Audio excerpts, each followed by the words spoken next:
Mana bu xabar fake'mi yo rostdanmi bilmadim-u, lekin ko'rgan shopir nervisi o'ynashi aniqda. To'g'risida, nima deymiz, hazillashib bizga Xitoydan foyda, bizni o'zimizdan nima foyda bor? To'g'rimi? Shunaqa fikr kelib chiqadi-da, to'g'rimi? Ha, o'tiribmiz zapravkada.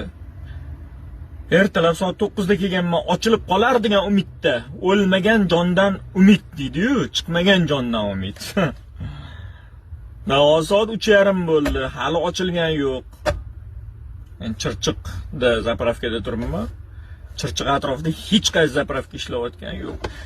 Mashina kredit 3 oy bo'ldi to'lanmayotganiga. Mana shu qish kirgandan beri to'lanmayapti 2 oydan beri. Nimaga? Gaz yo'q, tirikchilik qilib bo'lmayapti. Ertaga bank xabarnoma yuboradi uyga. Sen mashina pulini to'lamayapsan deb. Lekin o'tgan paytimizda biz prosta takani oldida turib rasmga tushishga olmaganmiz. Bir haydab tirikchilik qilishga olganmiz-da. Bu metan bo'lmasa, gaz bo'lmasa, qanaqa qilib tirikchilik qilsa bo'ladi? Anikini benzinda chiqdim. 200 ming so'mlik benzin quydim-da. Hamma benzinni yoqdim, ishonasizlarmi? 240 ming so'm pul ishladim. 200 ming so'mlik 92 benzin bilan. Hurmatli mutasaddilar, bahor bo'lib ketdi bugun mana 29-yanvar. Bahor bo'lib ketdi. Ertandan vaqti 20 gradus bo'lib ketadi deyilyapti. Ochib qo'yinglar, iltimos sizlardan, shopirlar nomidan yolvoramiz.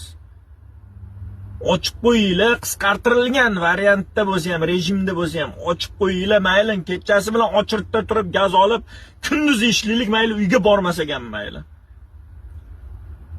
Ro'zg'orimizni but qilib qo'yaylik, shu o'zimiz vazifamizni qilib qo'yaylik, erkaklik vazifamizni.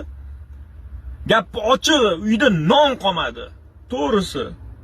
Kecha to'g'risi 100 ming so'm qarz oldim.